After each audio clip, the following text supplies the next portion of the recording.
I am Neha, I am back with my new video जो है module 3 business management का second chapter planning and organising. ठीक है, planning and organising में हम एक एक पार्ट करके करेंगे, छोटा छोटा। पहले हम प्लानिंग समझेंगे, देन फिर ऑर्गेनाइजिंग करेंगे। तो सबसे पहले प्लानिंग पे चलते हैं। उससे पहले मैं ये पूछना चाहती हूँ एक क्वेश्चन कि क्या हम कोई काम करने से पहले सोचते हैं कि हमें वो कैसे करना है? तो इसका जवाब होगा हाँ। और वो कैसे? क्योंकि हम उसके बारे में सोचते हैं करने से पहले। तो वही सिंपली हमारा प्लानिंग है। चलिए इसकी एक बिजनेस वे में डेफिनेशन देखें क्या है। प्लानिंग जो है it refers to the thinking beforehand. बहुत छोटी सी है, लेकिन इसका मतलब यहाँ पे ये है कि जो भी चीज़ें हम काम करने से पहले सोचें, थिंक करें, या फिर उसके बारे में कुछ भी प्रोसीजर जो भी हम डिसाइड कर रहे हैं, वो हमारा प्लानिंग में आता है। ठीक है, सिंपली प्लानिंग के फीचर्स पे चलते हैं। Focusing on achieving goals. हमने फंक्शंस ऑफ मैनेजमेंट में सबसे पहला जो हमारा प्राइमरी फंक्शंस भी से कहा जाता है, प्लानिंग ही पढ़ा था। और मैनेजमेंट हम कर ही क्यों रहे थे? अपने गोल्स को पूरा करने के लिए। तो प्लानिंग में भी, और प्लानिंग हो, डायरेक्टिंग हो, कंट्रोलिंग, कोई सा भी फंक्शन होगा उसके अंदर ये पॉइंट सेम आएगा सब में, फीचर्स में। और या फिर आप इम्पॉर्टेंस में भी बना के उसको लिख सकते हो, लेकिन फीचर्स में ये सब में आएगा, फंक्शंस ऑफ मैनेजमेंट के हर उसमें। ये बात याद रखिए। और plus this is a primary function, जैसा कि मैंने बताया पहला फंक्शन है मैनेजमेंट का, फ्यूचरिस्टिक है। क्योंकि यहाँ पे हम सोच ही फ्यूचर के रहे हैं, मतलब प्रेजेंट के बारे में लेके चलेंगे, लेकिन फॉर एग्जांपल कि अगर फ्यूचर में ऐसा हुआ तो हमारे पास ये बैकअप प्लान होना चाहिए। तो ये फ्यूचरिस्टिक होता है। प्लस यस है, प्लानिंग चलती जाएगी जब तक हमारा ऑर्गेनाइजेशन है या जो भी मैनेजमेंट हमारा चल रहा है। Involves decision making. के अंदर हम जो डिसीजन लेंगे उसका बहुत बड़ा रोल होता है, क्योंकि इसी के थ्रू हम आगे चल के क्या करने वाले हैं, अपने ऑर्गेनाइजेशन से रिलेटेड डिसीजन लेने वाले हैं। Plus mental exercise. अगर हम सोचेंगे, ऑब्वियस सी बात है, हमारे हाथ पैरों की मेहनत नहीं लग रही, लेकिन हमारे दिमाग की मेहनत लग रही है, तो इससे हमारे मेंटल एक्सरसाइज होगी। ठीक है, तो ये कुछ फीचर्स हैं प्लानिंग के। अब हम चलते हैं कि फीचर्स के बाद प्लानिंग इम्पॉर्टेंट क्यों है। ठीक है, तो अब हम चलते हैं इसके अंदर। प्लानिंग इंपॉर्टेंट इसलिए, पहला पॉइंट यहाँ पे चलते हैं, प्रोवाइड्स डायरेक्शन।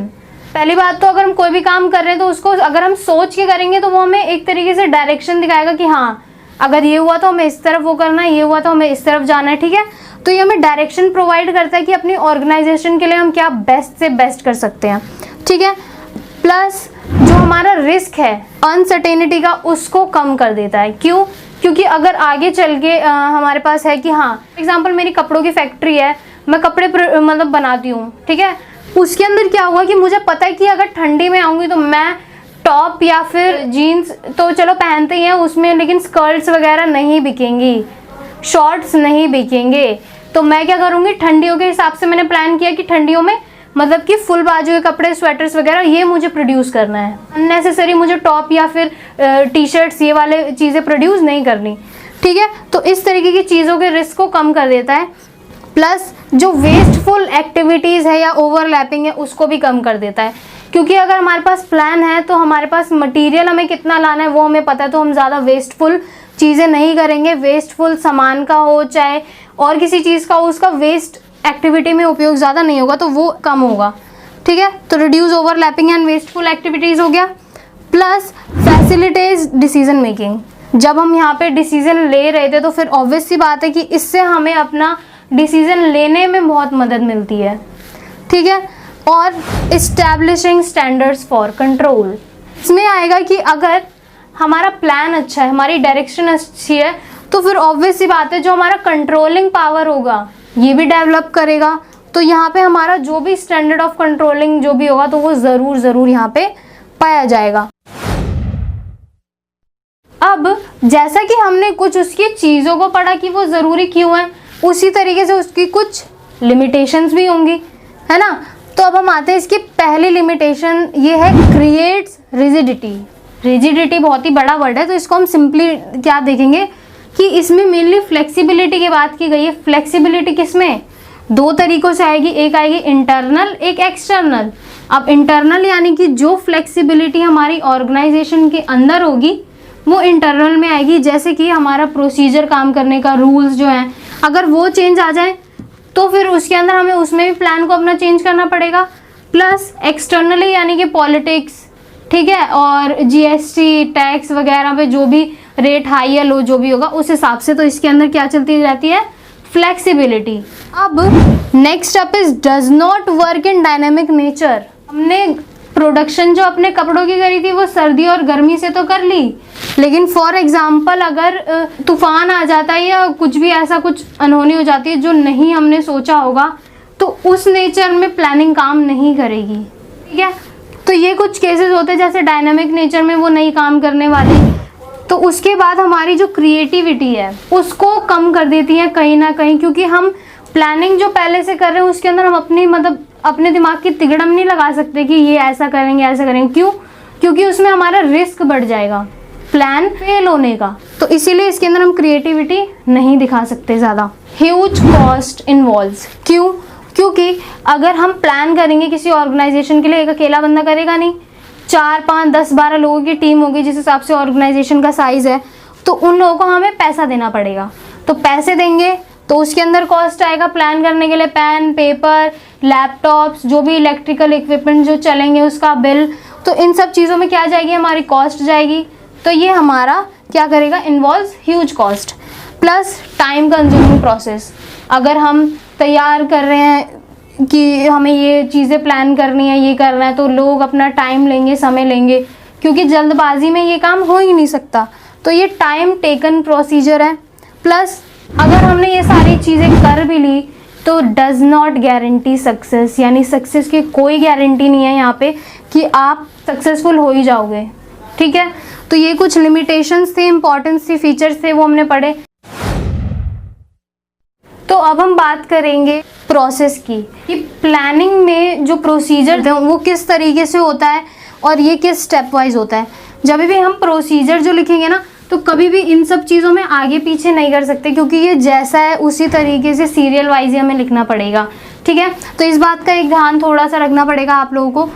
तो अब हम प्रोसीजर पे चलते हैं। सबसे पहले प्लानिंग में जो पहला प्रोसीजर है कि हमारा ऑब्जेक्टिव क्या है, कि हम क्यों प्लानिंग कर रहे हैं। तो सेटिंग अप ऑब्जेक्टिव, ये हमारा पहला पॉइंट है, ठीक है। सेकंड है डेवलपिंग प्रीमिसेस। प्रीमिसेस यानी कि सिंपली वर्ड्स में अगर मैं कहूँ तो अगर मैं ट्यूशन क्लासेस खोलना चाहती हूँ, ठीक है, तो मैंने पहले तो ऑब्जेक्टिव सेट कर लिया कि मेरे को ट्यूशन स्टार्ट करने हैं।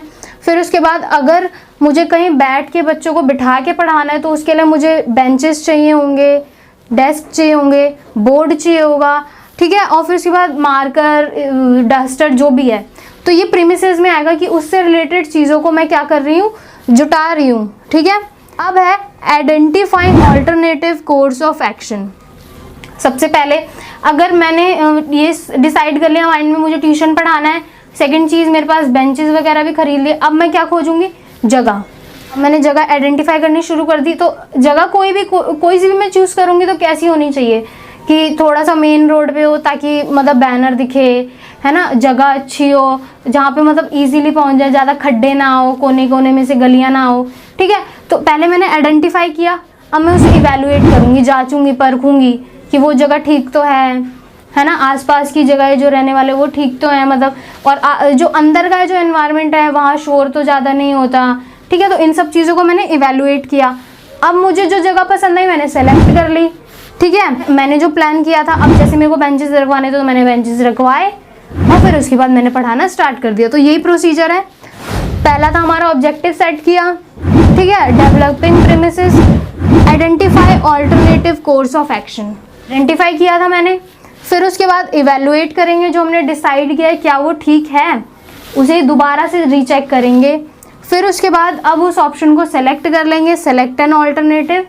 फिर हम अपना प्लान जो हमने बनाया उसको इम्प्लीमेंट कर देंगे, उसको लगा देंगे, और जो भी एक्शंस होंगे उसको हम फॉलोअप करते रहेंगे, ठीक है।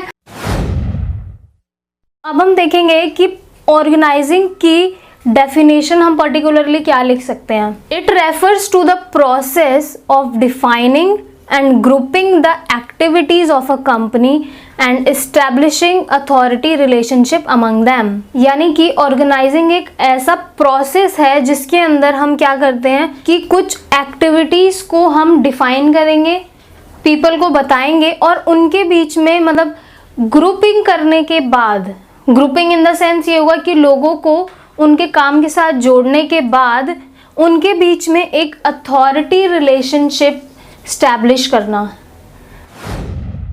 तो देखते हैं, पहला फीचर है हमारा डिवीजन ऑफ वर्क। कैसे? क्योंकि ऑर्गेनाइजिंग जब हो रही है तो इसके अंदर पहले डेफिनेशन जो हमने पढ़ी थी उसके अंदर ग्रुपिंग वर्ड यूज हुआ है। तो जब हम ग्रुप बना देंगे अलग अलग एक्टिविटीज को परफॉर्म करने के लिए तो ऑब्वियसली जो हमारा वर्क है उसको भी हम डिवाइड करेंगे। ठीक है, तो जब हम वर्क डिवाइड कर देंगे तो लोग भी डिवाइड होंगे तो उनका काम भी अलग अलग होगा। तो इसलिए इसके अंदर बोला गया है फीचर्स में डिवीजन ऑफ वर्क, पहला। दूसरा, कोऑर्डिनेशन। सेकंड, हमारा कोऑर्डिनेशन पॉइंट कैसे है? क्योंकि अगर मेरे पास एक पर्टिकुलर जॉब है करने के लिए, मेरे पास मेरा सीनियर है या मेरे कलीग्स जो भी हैं और हम एक ही ग्रुप में काम कर रहे हैं, हमारा जैसे सपोज कर लेते कि हमारा जो ग्रुप है वो रॉ मटेरियल से रिलेटेड है। रॉ मटेरियल लाना, कितने का आया, कितना गया, कितना प्रोड्यूस किया गया, उससे जो भी हमारा प्रोडक्ट है वो हमारा डिपार्टमेंट देखता है। तो मैं क्या करूँगी, मेरा जो काम है मैं अपने पहले सीनियर से ये कर लिया मैंने, फिर उसके बाद अपने सीनियर से डिस्कस करना। तो उसके बीच में हमारे बीच में कोलैप्स नहीं होंगे, हमारे बीच में कोई कंफ्यूजन नहीं क्रिएट हो सकता, क्योंकि हमारा ग्रुप क्या डिसाइड कर रहा है, सिर्फ रॉ मटेरियल के बारे में। तो हम लोगों के बीच में क्या होगा, कोऑर्डिनेशन होगा। थर्ड पॉइंट जो है फीचर का इस प्लूरलिटी ऑफ पर्सन्स ज़्यादा होगी। ऑब्वियस सी बात है कि कोई सिंगल पर्सन नहीं कर सकता हैंडल किसी भी ऑर्गेनाइजेशन को। तो हम जो अलग अलग एक्टिविटीज़ को बांटेंगे, उनका वर्क डिसाइड करेंगे, ग्रुप बनाएंगे, तो उसके अंदर अलग अलग पोस्ट भी हम डालेंगे जो एक इंसान का लेना बिल्कुल भी पॉसिबल नहीं है। तो अलग अलग लोग आएंगे उसके लिए, तो लोगों की संख्या क्या होगी, ज़्यादा होगी। Fourth point is common objective. हम पहले फंक्शन से ही जानते हुए आ रहे हैं कि मैनेजमेंट होता ही किस लिए है, फॉर अचीविंग गोल्स। तो इसके अंदर भी लेकिन गोल्स कौन से हैं, अब इसके अंदर कॉमन ऑब्जेक्टिव जो है हमारा, ये हमें अचीव करना होता है। हमारा जो भी टारगेट है वो हम सबका कॉमन है। ठीक है, फिफ्थ फीचर है is machine of management. Machine of management organizing को क्यों कहा गया है, क्योंकि अगर मैं लोगों को उनका काम ही सही से नहीं बता पाऊंगी तो वो लोग आगे कुछ भी प्रोसीड नहीं कर सकते, चाहे वो छोटा सा ही काम क्यों ना हो, रॉ मटेरियल लाना हो, प्रोडक्शन करना हो। अगर उनको अपना काम ही अच्छे से नहीं पता होगा तो वो कर नहीं पाएंगे। और पूरा प्रोसेस जो मैनेजमेंट का है, चाहे प्लानिंग हमारी कितनी भी अच्छी हो गई हो पहले, अगर ऑर्गेनाइज हमने ठीक से नहीं किया तो उसका कोई फ़ायदा नहीं है कि हमने कितना ज़्यादा अच्छा प्लान किया था, कितना अच्छा उस पर पैसा खर्च किया था प्लानिंग पे। अगर ऑर्गेनाइजिंग अच्छी नहीं है तो फिर सब बेकार है, यानी कि मशीन ऑफ मैनेजमेंट इसीलिए कहा गया इसको। अब हम आते हैं कुछ इसके इम्पोर्टेंस पे कि ऑर्गेनाइजिंग ज़रूरी क्यों है। हमने ये तो जान लिया कि वो मशीन ऑफ मैनेजमेंट होती है, तो इसी से रिलेटेड कुछ हम इसके इम्पोर्टेंट पॉइंट्स देखते हैं। फर्स्ट है बेनिफिट्स ऑफ स्पेशलाइजेशन। अब किसी भी ऑर्गेनाइजेशन में अगर मैं पर्टिकुलर कोई भी डिवाइड कर रही हूँ एरिया कि ये एरिया आपका है, तो उसके अंदर एक ऐसा पर्सन ज़रूर होगा जो उस चीज़ में स्पेशलाइज्ड होगा, स्किलफुली वो होगा। तो इसलिए अगर उसके पास स्पेशलाइजेशन पावर है, यानी कि उसके पास कोई स्पेशल स्किल्स है, तो उसका हमें बहुत फ़ायदा मिलेगा। क्यों? क्योंकि हमारा जो काम है वो बहुत ही अच्छे तरीके से होगा, उसके अंदर कोई गड़बड़, कोई कन्फ्यूजन या कुछ भी मिस्टेक्स ना के बराबर होंगी। ठीक है, अब क्लैरिटी इन वर्किंग रिलेशनशिप। अगर मैंने किसी भी एरिया में या किसी भी ऑर्गेनाइजेशनल एरिया में मैंने जो वर्क डिवाइड किया है उसके अंदर मैंने बता दिया ये आपके सीनियर हैं इस प्रोडक्शन और ये आपके जूनियर हैं, सबऑर्डिनेट हो आप इनके, तो उन दोनों के बीच में उनका वर्किंग रिलेशनशिप सीनियर और जूनियर का वो क्लैरिटी है। इसीलिए इसमें हमें किसी भी रिलेशनशिप को बताने की ज़रूरत नहीं होती, क्योंकि वो ऑब्वियसली क्लियर होता है कि ये आपका सीनियर, ये आपका जूनियर। ठीक है, थर्ड पॉइंट है ऑप्टिमम यूटिलाइजेशन ऑफ रिसोर्सेज। अगर हमारे पास स्किलफुल लोग हैं, स्पेशलाइज्ड लोग हैं, तो फिर हमारे जो भी रिसोर्सेज होंगे, सपोज अगर हमारा रॉ मटेरियल है वो होगा, क्यों? क्योंकि उन्हें पता है कि अगर ना रॉ मटेरियल हमें चाहिए होगा इतनी प्रोडक्शन के लिए, क्योंकि वो क्या है, इस चीज़ में स्पेशलाइज्ड है। ठीक है, तो यूटिलाइजेशन अच्छे से होता है। अब अडेप्टेशन टू चेंज कैसे? सपोज करते हैं कि अगर पोस्ट है जनरल मैनेजर की और फिर सुपरवाइज़र की जॉब है। अभी जो पर्सन है वो सुपरवाइज़र था, लेकिन अब क्या हुआ कि जो जनरल मैनेजर की पोस्ट थी वो उसने रिज़ाइन मार दिया किसी रीज़न की वजह से, तो अब जो होगा, जो हमारा जो सुपरवाइज़र था उसको अगर हमने प्रमोशन दिया और उसको बोला कि तुम आज से जनरल मैनेजर हो, तो उसको क्या करना पड़ेगा, जो चेंज अभी उसकी पोस्ट में आया, प्रमोशन में जो चेंज आया उसकी पोस्ट में, उसको अडेप्ट करने में उसे ज़्यादा मुश्किल नहीं होगी। क्यों? क्योंकि हम सब एक ही ऑर्गेनाइजेशन के अंदर काम कर रहे हैं, तो हमें ऑब्वियसली पता है कभी ना कभी आके हमें इस पोस्ट पे अगर आगे जाना है तो हमें उसके लिए मेहनत हम पहले से ही एफर्ट्स डालते हैं, है ना। तो इसके अंदर उस अडेप्टेशन की बात की गई है। और फिफ्थ पॉइंट है हमारा एक्सपेंशन एंड ग्रोथ। प्लानिंग हमने अच्छे से की, ऑर्गेनाइज अच्छे से करेंगे, लोगों को उनका काम अच्छे से समझ में आएगा, तो हमारे ऑर्गेनाइजेशन का ग्रोथ होगा और एक्सपेंड भी होगा हमारा ऑर्गेनाइजेशन, हमारा बिजनेस। ठीक है, अब बात करते हैं डेवलपमेंट और ऑफ पर्सोनल यानी कि हमारे जो खुद कितनी डेवलपमेंट होगी, वो कैसे होगी। क्योंकि सपोज करते हैं अगर मुझे आगे चल के प्रमोशन करवाना है अपना, तो ऑब्वियसली बात है कि मैं ट्राई करूँगी कि मैं सबसे अलग हट के कुछ अच्छा करके दिखाऊं, ताकि जो बॉस है वो इम्प्रेस हो जाए, है ना, मेरे काम से, मेरी स्किल्स को देख के। तो वो मुझे क्या करेगा, एक तरीके से उसका जो वे ऑफ अट्रैक्शन कह सकते हैं हम, वो बन सकते हैं। और उससे हमारा खुद का भी डेवलपमेंट होगा, हम अपने अंदर नई नई चीज़ें लेके आएंगे कि ऐसी चीज़ जो नया कुछ करने पे हमारी ऑर्गेनाइजेशन को फ़ायदा हो। और अगर वो मैं बताती हूँ तो ऑब्वियसली बात है मेरे खुद के अंदर डेवलपमेंट होगा, प्लस ऑर्गेनाइजेशन के अंदर होगा, और इससे हमारी ऑर्गेनाइजेशन को भी बहुत बड़ा फ़ायदा हो सकता है। ठीक है, तो इससे हमारा खुद का भी डेवलपमेंट होता है। अब आते हैं कि ऑर्गेनाइजिंग करते कैसे हैं, उसके प्रोसीजर के बारे में जानते हैं। सबसे पहले identification and division of work. हमें पहले आइडेंटिफाई करना होगा, खोजना होगा और काम का बंटवारा करना होगा। ठीक है, पहले हमने काम को आइडेंटिफाई किया, अच्छे से देखा, तब हमें पता चला हमें ये काम इस ऑर्गेनाइजेशन में है तो हमें ये काम बांटने हैं। ठीक है, अब हो रहा है डिपार्टमेंटलाइजेशन। डिपार्टमेंट वर्ड यहाँ पे यूज हुआ है, तो यानी कि काम तो बट गया, अब काम करने के लिए अलग अलग डिपार्टमेंट्स बनाए जाएंगे। ये है रॉ मटेरियल डिपार्टमेंट, ये है प्रोडक्शन डिपार्टमेंट, ये है प्राइस डिपार्टमेंट। ठीक है, तो जो रॉ मटेरियल वाला डिपार्टमेंट होगा वो क्या करेगा, रॉ मटेरियल से चीज़ें जुड़ी हुई बताएगा। अगर कोई प्राइस डिपार्टमेंट है जो प्राइस डिसाइड करने वाला है, तो वो क्या करेगा, उससे रिलेटेड प्राइस का डिस्कशन करके वो डिसाइड करेंगे। तो ये किसके अंदर होगा, अलग अलग डिपार्टमेंट्स के अंदर होता चला जाएगा। ठीक है, जब डिपार्टमेंट्स बन जाएंगे उसके बाद अब हम लोगों को उनकी ड्यूटीज़ असाइन करेंगे, यानी उनकी अब ड्यूटीज़ उन्हें दे देंगे कि आपकी ये ड्यूटी है, आपकी ये ड्यूटी है।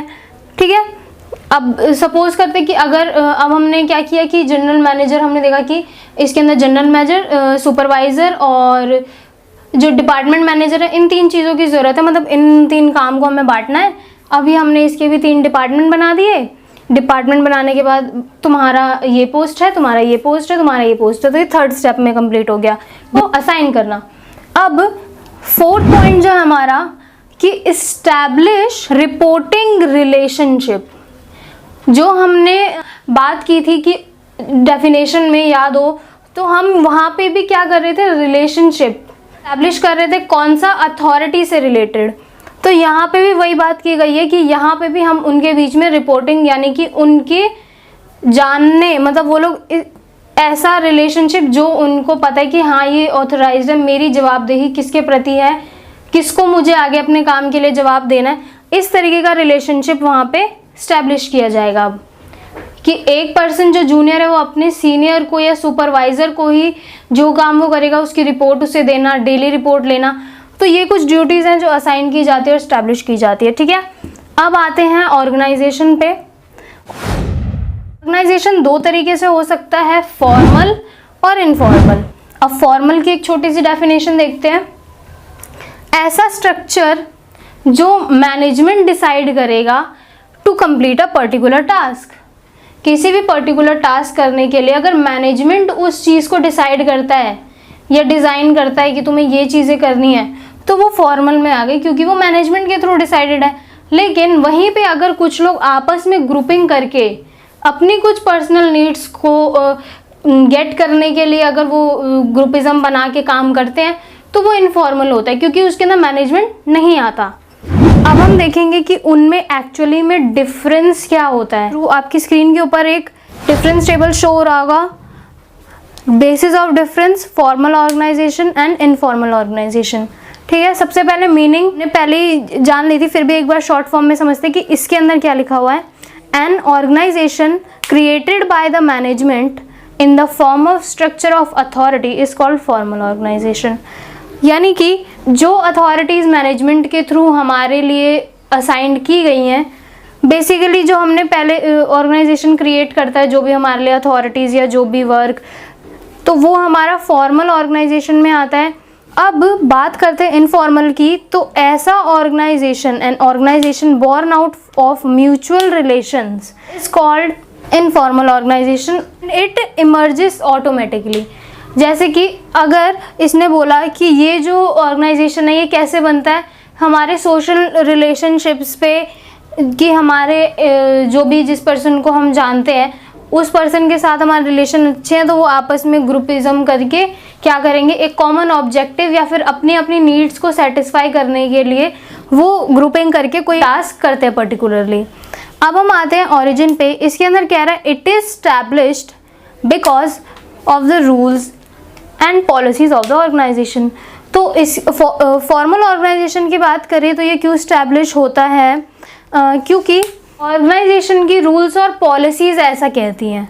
लेकिन इनफॉर्मल में क्यों स्टैब्लिश होता है, बिकॉज ऑफ सोशल रिलेशनशिप।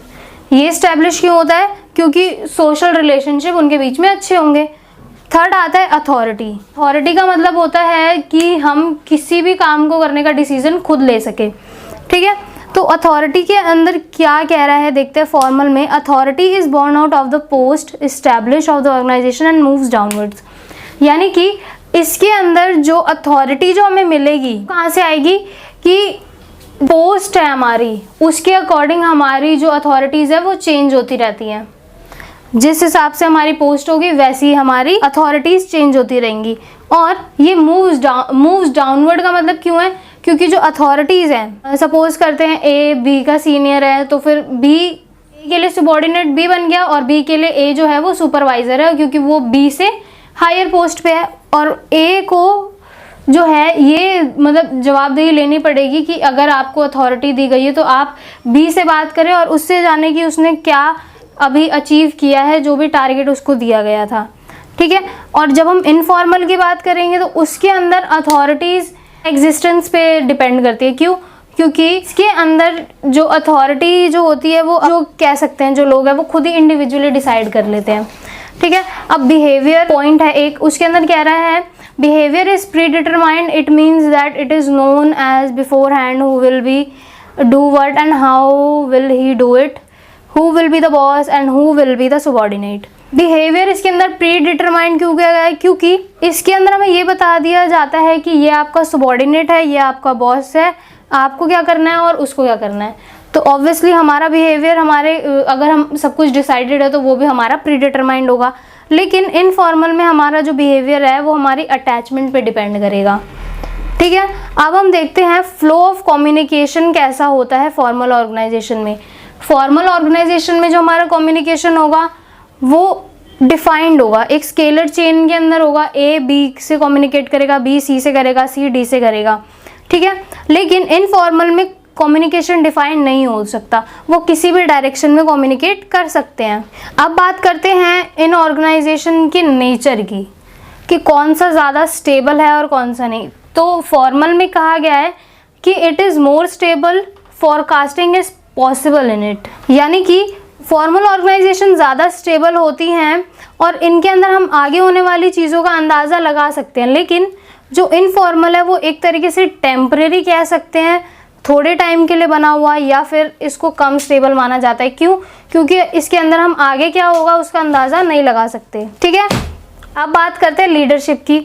तो लीडरशिप में देखते हैं फॉर्मल ऑर्गेनाइजेशन का जो पॉइंट है, because of their high ranks managers are the leaders. तो जो लीडरशिप है फॉर्मल ऑर्गेनाइजेशन में वो तो पहले से डिसाइडेड है, क्योंकि जिसकी पोस्ट बड़ी होगी वो लीडर होगा या फिर मैनेजर कह सकते हैं। लेकिन इनफॉर्मल में क्या होगा, लीडर्स जो होते हैं वो इलेक्टेड, यानी कि चुनाव की तरह, जिसके लिए ज़्यादा वोट्स आएंगे तो वो बन गया भाई हमारा लीडर। ठीक है, तो ये छोटा सा डिफरेंस टेबल था जो हमने देखा। अब हम देखेंगे ऑर्गेनाइजेशन स्ट्रक्चर क्या होता है। तो चलिए, ऑर्गेनाइजेशन स्ट्रक्चर डेफिनेशन देखेंगे। It refers to that framework within which all managerial and non-managerial tasks are performed। Managerial और नॉन मैनेजरियल हमने देखा था प्लानिंग के अंदर, और मैनेजमेंट के अंदर भी हमने थोड़ा बहुत जाना था कि इन दोनों में डिफरेंस क्या होता है। जो हमने लेवल्स पढ़े थे मैनेजमेंट के in our previous video, managerial वो होता है जो किसी इंसान को मैनेज करे, और नॉन मैनेजरियल में बेसिकली वर्कर्स आते हैं। ठीक है, तो ये दोनों काम जब किसी टास्क को परफॉर्म करने के लिए किया जाता है तो एक तरीके से ऑर्गेनाइजेशनल स्ट्रक्चर बन जाता है। ठीक है, अब ये स्ट्रक्चर किस तरीके से क्या है वो देखते हैं। स्ट्रक्चर पहली बात तो दो तरीके के होते हैं, functional and divisional. Functional organization देखते हैं क्या कह रहे हैं। It refers to the division of the whole enterprise according to the major activities to be performed by it. इसके अंदर हम क्या करते हैं, डिवीजन कर देते हैं होल एंटरप्राइज का, किसके अकॉर्डिंग, जितनी बड़ी एक्टिविटीज हमें परफॉर्म करनी होगी उसके अकॉर्डिंग हम वर्क एंटरप्राइज का यानी कंपनी का डिवीजन करते हैं। एक्टिविटीज जो भी हमारी ज़्यादा एक्टिविटीज परफॉर्म करने के लिए होंगी उसके थ्रू। अब देखते हैं डिविजनल में क्या कह रहे हैं। इसके अंदर भी डिवीजन ही होगा कंपनी का सेमली, but to the major process to be manufactured by it. इसके अंदर हमें एक्टिविटीज़ परफॉर्म करनी थी और इसके अंदर हमें मैन्युफैक्चर्ड का जो मेजर प्रोसेस है उसके लिए हम यहाँ पे डिवाइड कर रहे हैं काम को या फिर कंपनी को। ठीक है, अब हम बात करेंगे एक नए टॉपिक की जो है हमारा डेलीगेशन ऑफ अथॉरिटी। ठीक है, इसकी डेफिनेशन देखने से पहले यहाँ पे एक डायग्राम है छोटा सा ABCD। ठीक है, इसके अंदर बेसिकली क्या होता है, सिंपल फॉर्म में ये हमें दिखाई दे रहा है। ये कुछ एरोज मैंने बनाए तो ये डिफाइंड है कि A जो है B से बात करेगा, B C से, C D से। अब जब रिस्पॉन्सिबिलिटी की बात आई तो इसने इस तरीके से दिया, लेकिन अब जवाबदेही जब देनी होगी, अकाउंटेबिलिटी जिसे कहते हैं, तो वो D इसके लिए होगा, B इसके लिए, A इसके लिए। यानी कभी भी हम A डायरेक्टली जाके D से बात नहीं करेगा या C डायरेक्टली जाके A से बात नहीं कर सकता। इसको हम कहते हैं डेलीगेशन यानी बटना अथॉरिटीज का। ठीक है, हम देखते हैं इसकी स्पेसिफिक डेफिनेशन क्या है। The process of interesting responsibility and authority and creating accountability of the person to whom work और responsibility has been handed over. यानी कि डेलीगेशन के अंदर तीन पार्ट इसके अंदर बताए गए कि अथॉरिटी आएगी, रिस्पॉन्सिबिलिटी आएगी और अकाउंटेबिलिटी आएगी। अथॉरिटी हमने पहले भी पढ़ा था। ठीक है, तो डेलीगेशन ऑफ अथॉरिटीज के अंदर इसने तीन चीज़ों की बात करी। कौन सी तीन चीज़ थी, अथॉरिटी, रिस्पॉन्सिबिलिटी और अकाउंटेबिलिटी। ठीक है, तो रिस्पॉन्सिबिलिटी मतलब एक तरीके से जिम्मेवारी जो मुझे खुद को मिली है, और अथॉरिटी के लिए अगर मैं बात करूँ सिंपल वर्ड्स में तो मुझे एक पावर है कि मैं डिसीजन ले सकती हूँ किसी भी चीज़ के लिए। ठीक है, अपनी पोस्ट के अकॉर्डिंग यहाँ पे बात की गई है। और अकाउंटेबिलिटी यानी कि जवाबदेही। ठीक है, सिंपल वर्ड्स में तो यहाँ पे तीन पार्ट्स में है, तो यही हमारे एलिमेंट्स होते हैं डेलीगेशन के, रिस्पॉन्सिबिलिटी, अथॉरिटी और अकाउंटेबिलिटी। रिस्पॉन्सिबिलिटी में जो जॉब है वो ऑलरेडी असाइंड है, मुझे मिली हुई है रिस्पॉन्सिबिलिटी में। अथॉरिटी में मेरे पास पावर है टू टेक डिसीजन। और अकाउंटेबिलिटी की बात हम करें तो इसके अंदर मैंने बोला कि मैं आंसरेबल हूँ किसके लिए, अपने सुपीरियर को। तो अकाउंटेबिलिटी की क्या बात हो रही है यहाँ पे, अकाउंटेबिलिटी में कह रहा है answerable to the superior of the work performed. यानी जो भी हम काम परफॉर्म करेंगे उसके लिए हमारी अकाउंटेबिलिटी का मतलब ये कि हम उस काम के लिए जवाबदेही होंगे खुद। ठीक है, तो ये तीन एलिमेंट्स थे जिसके बारे में हमने पढ़ा है। थोड़ा सा डिफाइंड तरीके से हम पढ़ेंगे। तो इसके अंदर एक छोटी सी बात और ऐड कर देती हूँ। इसके अंदर क्या होगा कि रिस्पॉन्सिबिलिटी में हमारे पास जॉब असाइंड है, मेरी है। ठीक है, लेकिन मैं ये किसी और को ट्रांसफ़र कर सकती हूँ रिस्पॉन्सिबिलिटी। अगर मेरे पास काम ज़्यादा है तो मैं अपने किसी सबॉर्डिनेट को या अपने किसी जूनियर को कह सकती हूँ कि आप ये काम कर लो, क्योंकि रिस्पॉन्सिबिलिटी तो मुझे मिली हुई है। अगर वो मेरे को काम ज़्यादा लग रहा है तो मैंने उसे ट्रांसफ़र कर दिया। अब हम, क्योंकि वो मेरी अथॉरिटी के अंदर आता था, लेकिन इन द अथॉरिटी की अगर हम बात करें तो ये हमें हमारी पोस्ट के अकॉर्डिंग मिला हुआ होता है, ठीक है, और ये अथॉरिटी भी हम किसी को ट्रांसफ़र कर सकते हैं। लेकिन अकाउंटेबिलिटी की बात जहाँ तक हम करेंगे तो वहाँ पे हम किसी को भी इस चीज़ के लिए रिस्पॉन्सिबल नहीं बना सकते, क्योंकि उसकी अकाउंटेबिलिटी मेरी थी, तो मैं जवाबदेही आगे दूंगी अपने सीनियर को या अपने बॉस को, क्योंकि उसके अंदर मैं किसी और पे रिस्पॉन्सिबिलिटी अथॉरिटी डाल के उसको काम करने के लिए नहीं कह सकती, क्योंकि मैंने उससे काम करवाया, वो काम था मेरा, ठीक है। तो ये जवाबदेही किसकी होगी? सिर्फ मेरी होगी। इट इज़ नॉट ट्रांसफरेबल, ठीक है, और ये डेलीगेटर का ही होगा, जो भी जिसके लिए वो काम जिसको दिया गया होगा रिस्पॉन्सिबिलिटी, ठीक है। तो ये 3 एलिमेंट्स थे हमारे। तो देखते हैं कि डेलीगेशन ऑफ अथॉरिटीज क्यों ज़रूरी है, ठीक है। डेलीगेशन क्यों ज़रूरी है, उसके इम्पोर्टेंस देखते हैं कुछ। इफेक्टिव मैनेजमेंट, सबसे पहले मैनेजमेंट की जो हमने डेफिनेशन पढ़ी थी प्रीवियस वीडियो में, शायद याद होगा, तो उसके अंदर इफेक्टिव और एफिशिएंसी 2 वर्ड यूज़ किए गए थे जो मैंने बताया था। तो एफिशिएंसी में हम क्या करते थे कि जो कॉस्ट है उसको भी ध्यान में रखें और हमारा जो टास्क है उसको भी ध्यान में रखेंगे। लेकिन इफेक्टिव में ये क्या था कि चाहे कितना भी कॉस्ट लग जाए, लेकिन हमारा जो टास्क है पर्टिकुलर वो अच्छे से कंप्लीट होना चाहिए, ठीक है। तो इस चीज़ को मैनेज करने में बहुत मददगार है कि हमारा जो कह सकते हैं कॉस्ट जो है उसको थोड़ा सा कंट्रोल करने की कोशिश, यानी कि इफेक्टिव मैनेजमेंट के लिए ज़रूरी है वो। Plus employ management. अब मैंने डेलीगेशन ऑफ अथॉरिटी की जो बात करी थी उसके अंदर मैंने बताया था कि किस तरीके से वो एक दूसरे को स्केलर चेन के अंदर अथॉरिटीज़ डिवाइड कर रहे हैं, बात भी कर रहे हैं, तो वो एक सिस्टमैटिक तरीके से करते हैं। तो क्या होता है, इससे एम्प्लॉयज़ को मैनेज करने में आसानी होती है। क्यों? क्योंकि ये सब कुछ स्पेसिफिक एक तरीके से सब कुछ डिसाइडेड है, सब कुछ पता है कि ए मेरा सीनियर है, बी मेरा सबॉर्डिनेट है, तो मुझे जो है जवाबदेही बी को ए को ही देनी होगी। तो इस तरीके से एम्प्लॉय का मैनेजमेंट बहुत अच्छे तरीके से हो सकता है, इसलिए ज़रूरी है ये। Plus motivation to employees. अब मोटिवेशन किस तरीके से मिल सकती है एम्प्लॉयज़ को कि सपोज करते हैं कि पोस्ट जैसे सुपरवाइज़र की थी और अब उसको बनना है मैनेजर, ठीक है। तो अब उसको मोटिवेशन कहाँ से मिलेगी कि अब जो उसके पास अथॉरिटीज़ जो आएंगी, जो उसको मिल रही थी, तो उससे उसने सीखा, वो सीखते गया। अब उसको क्या मिलेगा, जब वो पूरा कैपेबल हो जाएगा तो उसको अब क्या मिलेगा, प्रमोशन मिलेगा। तो एक तरीके से प्रमोशन उन लोगों के लिए मोटिवेशन का काम करेगा। तो इसीलिए उनकी मोटिवेशन को बढ़ाने के लिए कह सकते हैं इस तरीके का सिस्टमैटिक स्केलर अथॉरिटी स्केल बनाया जाता है, जिससे कि एम्प्लॉयज़ को मैनेज करने में और उनकी मोटिवेशन को बिल्डअप करने में भी हेल्प मिलती है। प्लस ये क्यों ज़रूरी है, क्योंकि ग्रोथ, चाहे वो खुद की वर्कर्स की हो या फिर ऑर्गेनाइजेशन की बात करें, तो दोनों की ग्रोथ के लिए जो हमारा डेलीगेशन ऑफ अथॉरिटी है इज़ वेरी इम्पॉर्टेंट, क्योंकि इससे हमारा एक्सपेंशन तो होगा ही ऑर्गेनाइजेशन का, साथ ही साथ उसके अंदर पर्सनल डेवलपमेंट्स भी होंगी और पर्सनल ग्रोथ भी होगी। और प्लस और अगर उनके अंदर अच्छी ग्रोथ हो रही है, वो अच्छा ज़्यादा समझ पा रहे, तो ऑब्वियस सी बात है हमारी ऑर्गेनाइजेशन भी ग्रोथ करेगी। प्लस बेटर कोऑर्डिनेशन, इन लोगों के बीच में कोऑर्डिनेशन वर्ड जो आता है कि आपस में मिलजुल के काम करना, तो ये भी एक तरीके से इसको कोऑर्डिनेशन को बढ़ावा देगा, उनके बीच में कोऑर्डिनेशन और बेहतर करते जाएगा। क्यों? क्योंकि जब ए बी से बात कर रहा है तो वो 1 साल 2 साल 3 साल वो अगर साथ में हैं तो उनके बीच में कोऑर्डिनेशन काफ़ी अच्छा हो जाएगा। वो एक दूसरे की जो भी रिस्पॉन्सिबिलिटीज़ हैं उससे वो वाकिफ़ हो जाएंगे, तो उनको बार बार फोर्स नहीं करना पड़ेगा कि तुम सबॉर्डिनेट हो, तुम्हें ये काम करना था क्योंकि मुझे आगे जवाब देना है, एक्सेट्रा एक्सेट्रा, ठीक है। तो वो कोऑर्डिनेशन में आ गया।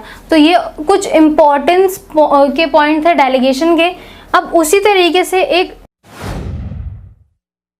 डिसेंट्रलाइजेशन वर्ड है, इसको हम देखते हैं ये क्या है।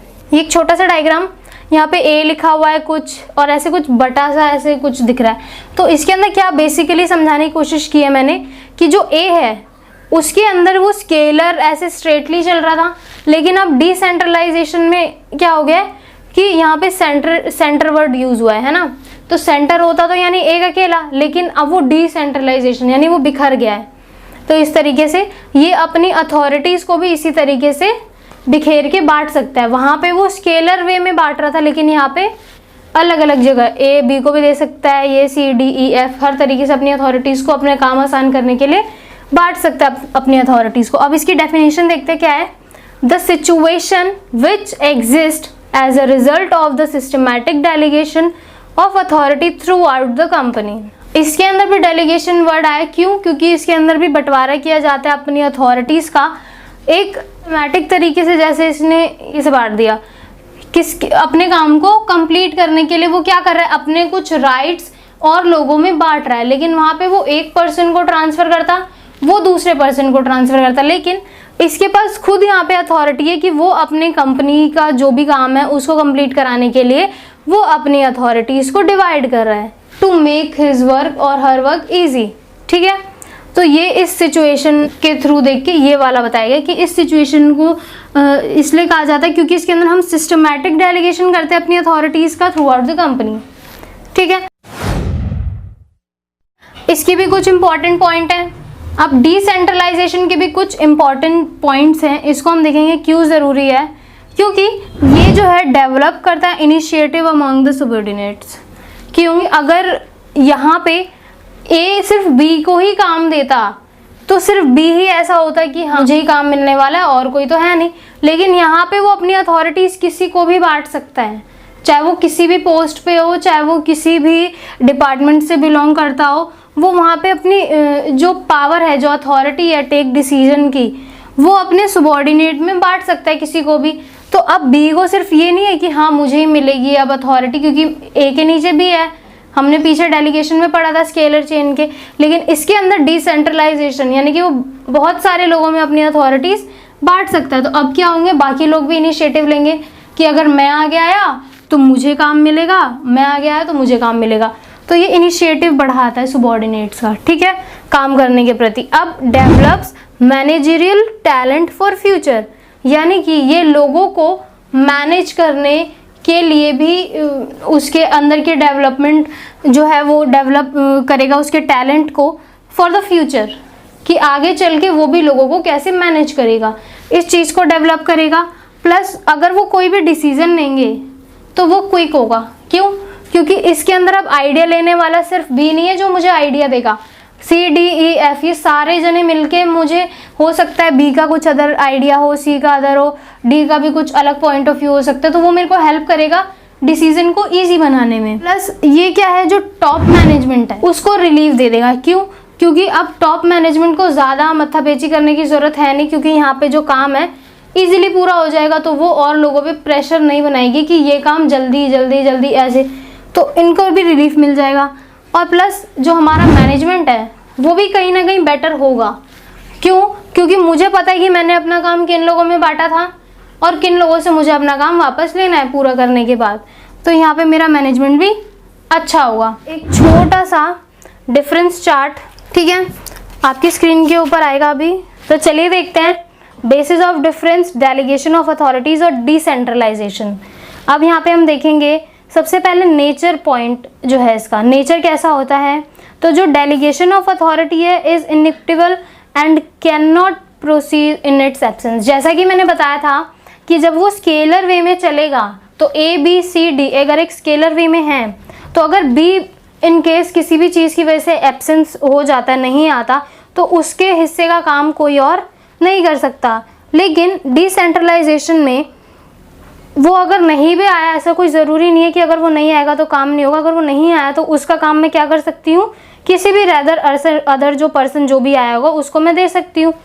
अब बात करते हैं फ्रीडम ऑफ एक्शन, काम करने के लिए कितनी छूट मिल सकती है। तो जो डेलीगेशन ऑफ अथॉरिटीज़ है उसके अंदर फ्रीडम बहुत कम होती है, एक तरीके से कहा जाए तो। Even after delegating authority the delegator has full control on his subordinate.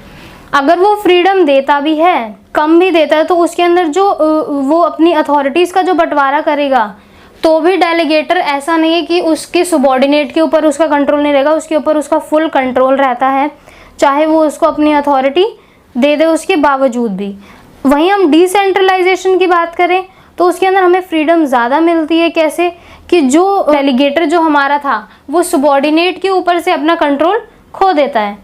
अब हम बात करेंगे थर्ड पॉइंट, स्टेटस की। It is a process done as a result of division of work. ये एक ऐसा प्रोसेस है जो किया जाता है किस लिए, मतलब काम को बांटने के लिए, ठीक है। और ये किस लिए किया जाता है, क्योंकि इसको जो है सेंट्रलाइजेशन की बात मैं करूँ तो this is a result of the policies framed by higher officials, यानी कि हायर ऑफिशियल्स के थ्रू जो भी पॉलिसीज़ बनाई गई हैं उसका ये रिजल्ट है, जो हमारा स्टेटस जो पॉइंट था। अब हम बात करें इसका स्कोप, इसके अंदर हम बात करें तो ये लिमिटेड होता है स्कोप इसका। क्यों?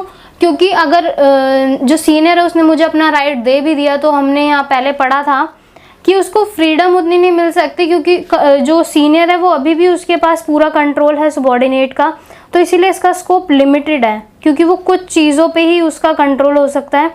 और वहीं हम डिसेंट्रलाइजेशन की बात करें तो वहाँ उसका कंट्रोल या फिर कहीं स्कोप ज़्यादा है काम को लेके, क्योंकि उसके अंदर अब जो पूरा जो कह सकते हैं सीनियर है उसने अपनी पूरी जिम्मेवारी, पूरी अथॉरिटी किसको दे दी, अपने सबॉर्डिनेट को। अब ये किस पर्पज़ के लिए किया जाता है, फिफ्थ पॉइंट है हमारा कि वो वर्कलोड ऑफिसर के ऊपर से थोड़ा सा रिड्यूस करें। It purpose is reduction of the workload of an officer, किसी भी ऑफिसर का जितना वर्कलोड है उसको कम करने के लिए किया जाता है। और अगर हम डिसेंट्रलाइजेशन की बात करें तो its purpose is expansion of the authority in an organization. और बेसिकली डिसेंट्रलाइजेशन के अंदर हम क्या करते हैं, अपनी जो भी अथॉरिटीज़ होंगी ऑर्गेनाइजेशन के अंदर उसका मेन एक्सपेंशन करना, उसका बंटवारा करना, ठीक है। तो ये हमारा जो है डिफरेंस टेबल वो हमने देखा कि डिसेंट्रलाइजेशन और डेलीगेशन में क्या डिफरेंस है। तो गाइज यहाँ पे ये video planning and organizing chapter second जो हमारा था वो ख़त्म होता है यहीं पे। और इसके साथ साथ जाने से पहले मैं ये कहना चाहती हूँ कि जो भी हमारे 150 क्वेश्चंस हैं प्लीज़ आप उसको जाके देखें और ज़रूर पढ़ें, क्योंकि आपका पेपर हो सकता है कि उसके अंदर कुछ ऐसे इंपॉर्टेंट क्वेश्चन हो that will really help you. और ये मैं आपको इंसिस्ट करती हूँ कि आप वहाँ पे जाके एक बार ज़रूर विजिट कीजिए। और प्लस जो भी हमारी प्रीवियस वीडियोज़ को ज़रूर देखें। अगर आपका कोई डाउट है तो उसको प्लीज़ कमेंट बॉक्स में बताएं। और प्रीवियस वीडियोस की जितनी भी लिंक होगी आपको डिस्क्रिप्शन में मिल जाएगी। पीडीएफ डाउनलोड करने की जो भी हमारे 150 क्वेश्चंस हैं उसका भी लिंक आपको डिस्क्रिप्शन में मिल जाएगा। और आगे हम करेंगे अपना अलग दूसरा मॉड्यूल। Thanks for watching.